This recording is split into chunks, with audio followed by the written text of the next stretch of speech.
What up, what up? Welcome back to the channel. I'm MoedotJ and we are locked in. Now, I've been away and I didn't get to do episode 10 of Ready to Love, but I did watch it. And hey, I'm back and I'm gonna give you guys what we've been looking for. This is episode 11. Some of the fan favorites have been eliminated from the competition, but we all felt that they should have been gone a little bit longer ago. So before we jump into this, shout out to the notification gang. If you're new to the channel, you want to be a part of it, hit the subscribe button, turn on your notification bell so you get something every time I upload. Hit that like button. It's the easiest thing you can do. Now, we're picking up where we left off because we have a limited amount of people left and we need to get down to those 3 couples to find out who is really ready to love. So let's jump into it. This is episode 11. Hey, we at the DC spot. We got all the women in here and you know me, I love me some melanated women. Now they all in here, they looking good and Tommy's letting them know straight up. This is my spot when I'm in DC. Don't y'all be showing up without permission. If I didn't invite you, don't show up. But ladies, this week, we're going to have the gentlemen come over and they're going to meet your family. Now, we seen them meet the friends and that didn't go well for a lot of people. But meeting the family is something different because these are the people that have the most influence on these women. We start off with Sydney. She's talking about she's kind of nervous. So she had her mom pick out her outfit. In my head, I'm thinking, your mom picked out your outfit? You're a little too old for that. But it is what it is. An attractive woman. And she's telling them about the experience. She's like, we even had 10 people in here trying to date 10 women. The stepdad was like, 10 people? Yeah, I do good with these parents right here. This is easy conversation. Pop's talking about, did you have to kiss all 10 guys? She's like, no, there's only 2 of them that I was actually interested in. Because he's thinking, what kind of show is this? He's an older gentleman. You know how old folks are. They look at these TV shows. I'm like, what the hell are these what the hell are they doing? Aisha is up next and we get introduced to her mother and her little big brother. He flew in from New York. I'm guessing both of them did because, you know, she got that accent. New York from DC. It's not that bad. I rode a train up there once, but let me get back to what's going on here. Now, we know Aisha. She has interest in a few guys. Well, mainly like 2. But we know since she is a tight knit with her kids, we know grandma's going to have something to say about this. Phil shows up and he's like, I got to make me a good impression. Now, he did a very good job. Fellas, take notes. He brought flowers over, not just for Sydney, but for her mom, because you want to win over their hearts early. Phil's doing it right. My brother, you were on the right track. Dante shows up, same thing. You greet her mother, you give her a gift or something. It could be flowers. If you're going to their house to eat, ask the woman that you're involved with, hey, does your mom drink wine? And bring something over there to present like, hey, thank you for having me. That's the first step when you're meeting parents. Aisha's brother asked a question, the most important question. Okay, you have 3 kids by 3 different women. And he just wants to make sure that his sister is good. Now, Dante, I don't have any kids. I don't have any baby mamas. So for me, I don't know how it is in that position. But he answered it, said, yeah. But 2 of them, they're happily married and moved on. And then me and the other baby mama, we're good. But, you know, it is what it is. At the same time, Aisha, she has an ex-husband, but you can't ask that question here. Hey, man, how is her ex-husband? So you just got to take this on the chin, answer the questions. But this is who you are. So I wouldn't feel ashamed of it. You answered it. Hey, you love your kids. That's all that matters. Now, for Phil, it's going a little bit different here. Mom, she's making sure that Sydney is secured. Either that or she knows Sydney isn't that good with money because she's asking, do you have a savings? I would have said that's a little personal, but yes, I have a savings. I have, you know, saying I'm not going to go into details of everything I have, but yes, I have a savings. I'm prepared for the future. But you even hear Sydney like, oh, mom, you don't ask a man his finances, especially not when you first meet him. First of all, you got to get to know me before I give you what's in them, you know what I'm saying, in them 1040s. I like the way these gentlemen are answering these questions. Now, the parents, they're asking good questions. She's asking him, does he feel like he's rushing it or anything? He's like, nah, I'm in this for long term. At the end of the day, they're 40 years old. So it's not like they're freshly dating at teenage years or, you know what I'm saying, in their early 20s talking about, yeah, we're going to get married. He's just saying, I'm looking long term. So the mom just wants to make sure that her baby and her grandkids are good. And that's how parents are. They supposed to.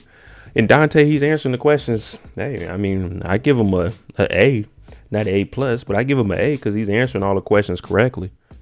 Sydney's mom, now I see why Sydney allowed her to pick out her outfit. She's the one that's giving the structure to Sydney. Sydney may have not been following. She's saying, I want my daughter to be happy. I want her to be with this type of man. And Sydney's crying because she said she's been played. You know what I'm saying? She's been through a lot of heartbreak. And what that's telling me is she's been picking the wrong guys. She's been picking the guys that she wanted, that she thought was right. And her mom is like, this is it. If I meet this guy, because she probably doesn't let the other guys meet the mom. If I meet this guy, I'm going to tell him exactly what you need. Because, you know, you just out here. If a guy say, ooh, Sydney, you're attractive. Oh, really? That's what I'm seeing here. Sydney says, my mom knows I deserve the best man out there. Well, I don't want to burst anybody's bubble. None of us deserve anything. The world doesn't owe us nothing. We have to go out there and get what we get. It's not what we deserve. We get what we work for. Now, her mom is laying out the structure and she's telling them straight up, if you're a player, don't do it with my daughter. And that's what I said. I seen with the structure that she's giving Sydney. She's probably told Sydney, hey, avoid these guys, the guys that you meet in the nightlife, and get you, you know, saying a man that's on the straight and narrow, or at least doing something outside of the club. Sydney talking about, I won't say I'm in love, but I'm really, really liking him. And even moms are saying, oh yeah, he has a nice face, a warm face. I like him too. And he was answering his questions very well. That's what I said. Both of the gentlemen, they answered these questions A+. Now, but for him, he's like, well, I met her. I still want to go meet Shiloh's parents. You know, he's still playing those options because it is a game. So let's see who wins. Next up is Muming. She has her father, her favorite uncle, and her sister. And she's telling them, you guys, I have somebody I've been dating. And the dad's getting kind of emotional because he's thinking, oh, this is potentially leading to a marriage. And she says, no, dad. It's just a dating, you know, we just dating. But he said he's been waiting for that. So he really wants his daughter married. She does say that he's from Ghana and they're from Cameroon. He said, why isn't he from Cameroon? She's like, Dad, there's no one on there. My people, we from Togo. So we right next to Ghana. I was supposed to be in Ghana right now, to be honest with you. But we're going to see how this turns out because we know the dad, he's really looking for somebody special for his daughter. He said he's been waiting for this. Now, Frank, he comes in here cool, calm, and collective. Now, we know his people are from Ghana. He said he's the first person in his family that was born in the States. So he's giving them a little background on him. And the dad's like, yeah, that all sounds nice. That all sounds nice. But if you a player, any of that, just leave my daughter alone. I want somebody good for her. And I don't want none of that nonsense. And Frank is saying, yeah, I'm definitely, you know, looking for something with her. And even the uncle, he calls him out, says, no. What's the pecking order? And Frank says it's her and another woman. So hopefully, you know, he's over here. He's talking to them. He ends up with Muming because how can I put this? You know, in your head, if it's going to go in one direction or if it isn't. So hopefully if he's serious about Muming, he'll be serious with them. Because I would have just, you know, saying, this is a tough one. I don't know how to explain it, but if you're not going to be serious, I wouldn't lie to her dad about it. I would have just been like, you know, there's someone else. And even the sister calls that out. If you're with Muming, then you wouldn't say there's anybody else. That's why I said, if you're not going to be serious, then, you know, you would have said something along the lines of, you know, I'm going to try this process out. I definitely have her up there.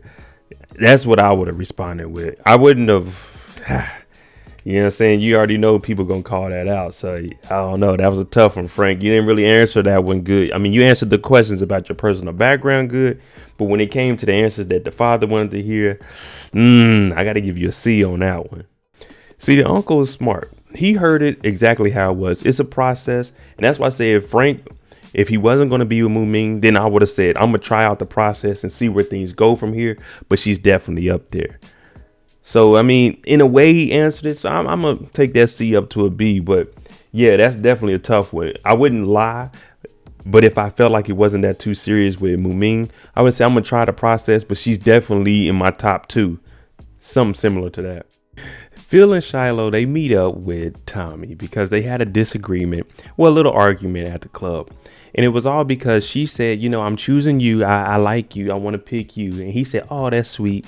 Gave her a kiss. Now, she got the answer she was looking for. Well, she said it wasn't really the answer, but the physical kiss and everything was like, okay, that was good. Then she said when she drove home, she started thinking about it. Then she gets on here, she starts rambling, talking about, we had a disagreement when people were leaving, voices were raised. The whole time, Phil answered the question. She just blew it out of proportion because what she wanted to hear was, oh, I choose you. I don't want anybody else here, when he's still going through his options. So really, this is just I won't even say a big misunderstanding or miscommunication. It's just Shiloh wanting everything to be perfect. Now, he answered the question. She even says he answered the question during the argument, but she's the one dragging it on. Now, here's where things get a little touchy. She's doing all the arguing. Phil said all he had was one shot. So she's really the belligerent one. She's the one that's drinking. She's probably the one with all the noise and stuff. Now, she says she tried walking away. It's 4 o'clock in the morning. He's trying to pick her up and get her back to the vehicle to make sure that she gets home safely. Because if anything was to happen, Phil left Shiloh there. She went into an alley. Something happened to her. Phil will be the guy that's wrong. Now, even Tommy says y'all should have been at the house because it was 4 in the morning. This whole type of situation, now she plays the victim of. Now, I'm not knocking anybody that had past trauma or anything, but she's saying, that was a triggering thing when all he was doing was trying to protect you and make sure you got home safely. Even if you guys had a disagreement, he had one shot and he's trying to make sure that you're getting back safe. But now she's saying, I didn't want to be touched. He was just looking out for her. But like I said earlier, that could go both ways. If he didn't do anything and she came up missing, Phil, we must protect our black women. Yeah, that's what he was trying to do. But, things get spun around. I'm not saying she wasn't triggered or anything. So let's get that straight now. I'm just saying the situation that Phil was put in was bad because he gave her the answer and she's the one that carried on going and getting loud about things. She even said, well, he gave me the answer. So that's all I have to say about that. Look at that. And Tommy says exactly what I'm saying. As a man, we came here together. We still cool. Even if we had a disagreement, I don't want anything bad to happen to you. Now, you're drunk. You're yelling. You're storming off into an alley. They said it was raining. I'm going to come and get you. If that means I have to physically pick you up to make sure that you straight, then all right. But that's a touchy thing for men because it'd turn into, he picked me up. He touched me. I didn't want to be touched. But in reality, he was just trying to help. So it's a very, very touchy subject, especially for men. But we all know what Phil did was right. He was trying to make sure that she was safe. It's just that she was in her feelings and she let that liquor go to her head. And that's why you don't need to be out drinking if you can't handle that drink. Tommy said y'all shouldn't have had this conversation at the bar. You don't never have serious conversations about your future, your funds, none of that when liquor is involved in a public setting. Now, if I'm Phil, with what she just did, I'm cutting off all ties with her. I'm not going to deal with that and put myself in a situation that if she does get drunk again, she starts yelling or something, she tries to hit him and he grabs her hand. She talks about, he grabbed my hands. No, I'm not putting myself in a situation with a woman like that. Now, Tommy's telling him, do you still like her?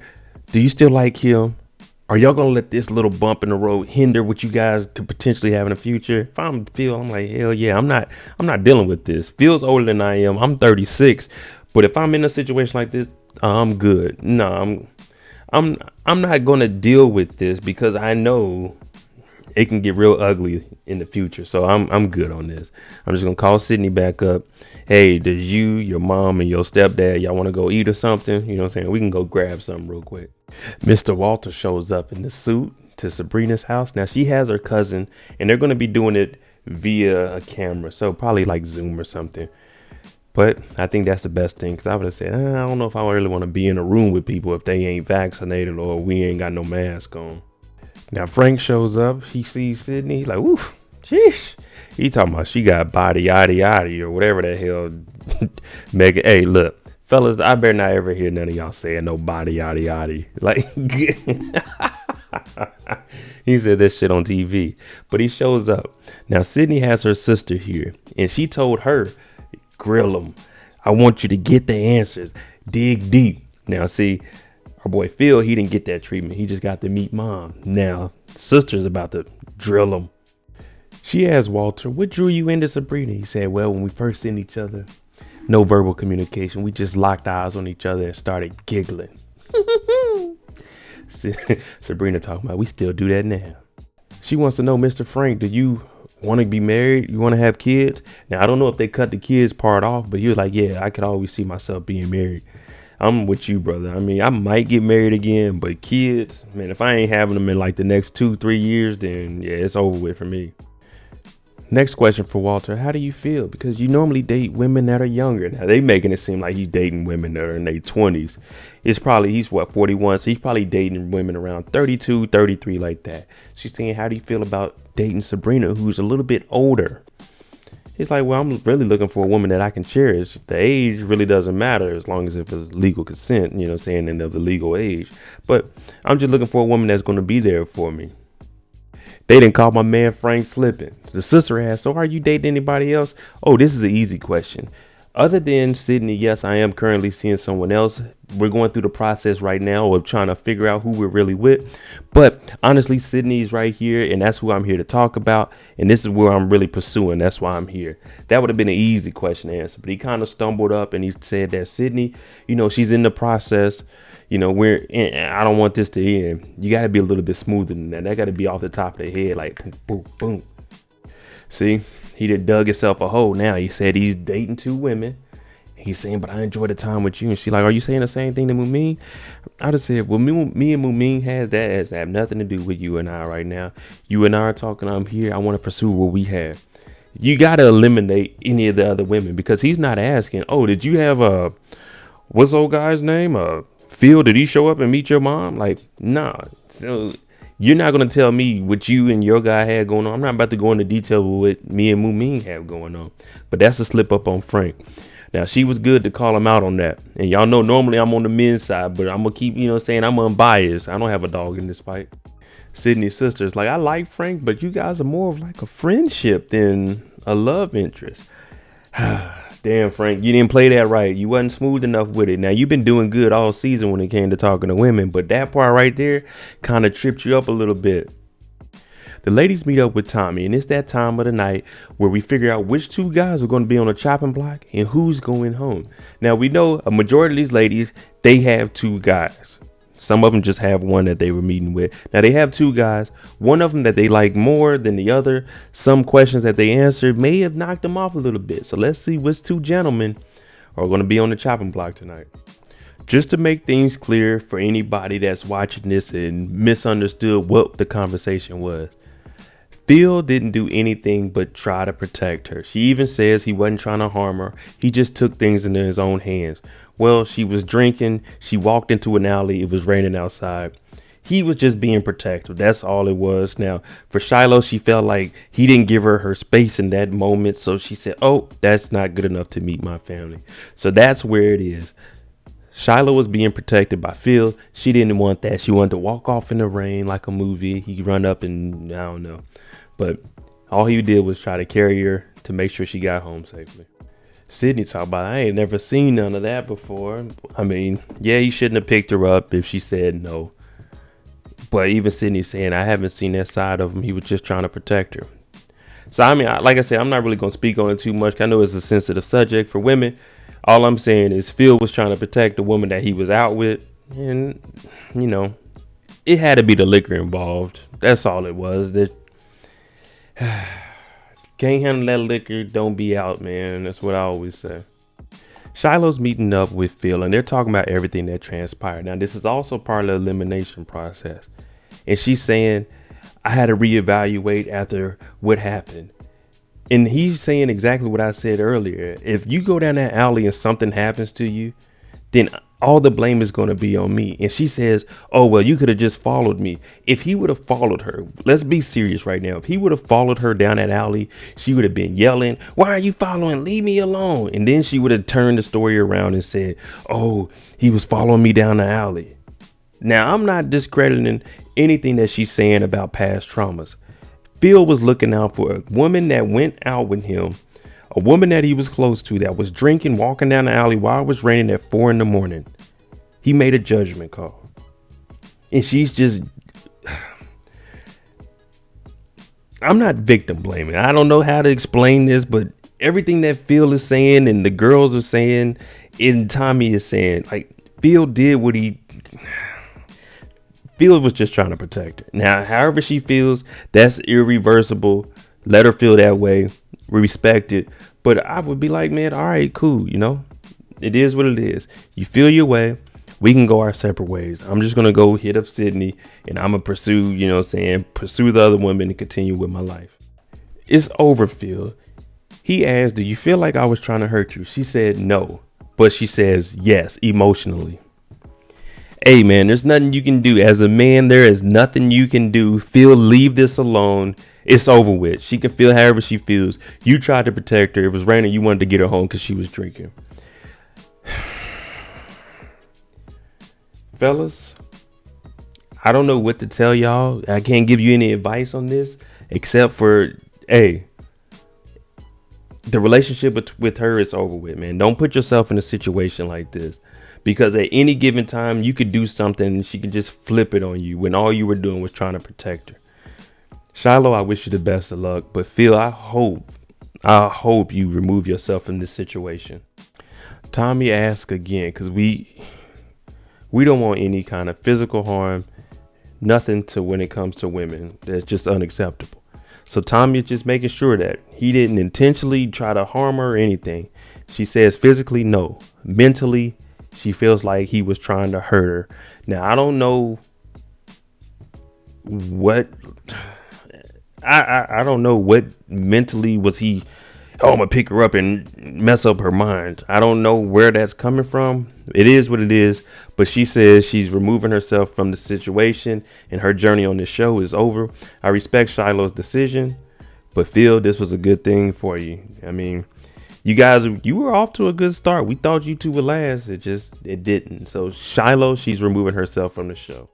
All right, y'all. Let me know what you think about that. First off, what do you think about the dates? Do you think that our boy Phil did a good job with Sydney and he can bounce back from the whole Shiloh situation? And what do you think about Shiloh? Did she take it a little overboard, or do you agree with her and how she was feeling? I mean, I agree with Phil. He was trying to protect her, make sure she didn't walk off and get into something and get hurt. But it all comes down to how Shiloh interpret the whole situation. So let me know what you think. I'm MoedotJ. If you like the content on the channel, hit that like button, hit that subscribe button. Thanks for watching. I'm out. Jimmy on a beat, boy.